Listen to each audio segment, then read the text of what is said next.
ভাই এই যে এত সুন্দর পরিবেশ, গ্রাম্য একটা ফিল, আপনার কাছে এটা দেখে আপনার কাছে একটা প্রশ্ন মনে হলো।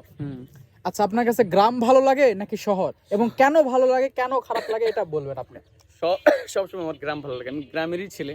গ্রাম ভালো লাগে কারণ আমার এখানে মানে মনে হয় যে মন ভরে নিঃশ্বাস নেওয়া যায়, নিঃশ্বাস মানে হ্যাঁ, অক্সিজেনটা ফ্রেশ, সবকিছু ফ্রেশ, শান্তি লাগে, অন্যরকম একটা শান্তি লাগে। হাঁটতে চারিদিকে তাকালে আহামরি শব্দ থাকে না, তারপরে মানে সব রকম ভালো লাগে, ইচ্ছা মতো চিল্লানো যায়, যা মন চায় তা করা যায়। আর শহর হলে দেখা যায় যে এক রুমের মধ্যে বসে থাকো, শব্দ চারিপাশে, মন চাইলে যা কিছু করা যায় না।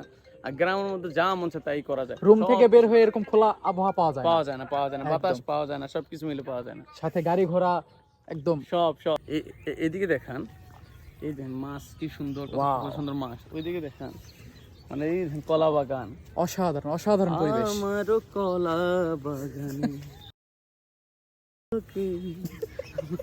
মানে মানে অসম্ভব ভালো লাগে, নিঃশ্বাস। এই যে ঘুরতে আসলাম, অন্যরকম একটা ভালো লাগতেছে, আবহাওয়াটা দেখেন। আমরা গান গাইবো, মজা মাস্তি করবো, পিক তুলবো, একটু আগে পিকও আপলোড দিছি, দেখেন উফ যে একটা আবহাওয়া আসছে ভাই, অস্থির খারাপ। ওই যে সূর্যটা ভাই, আহা ভাই, শহরের মধ্যে কিন্তু এই ফিলটা আপনি পাবেন না, পাওয়া যায় না। সব মাঝে মধ্যে পাওয়া যায়, যখন বৃষ্টির একটা আসে, ছাদের উপরে গেলে কিছুটা পাওয়া যায়। গ্রামের মধ্যে কিন্তু বৃষ্টি হলে অসাধারণ লাগে, অসাধারণ। যেমন এই যে এখন আমরা কি সুন্দর আমরা প্যান্ট জড়ায় হাঁটতেছি রাস্তা দিয়ে।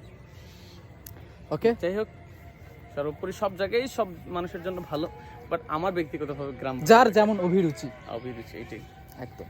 আপনাদের কোনটা কি ভালো লাগে অবশ্যই জানাবেন কমেন্টে। অবশ্যই।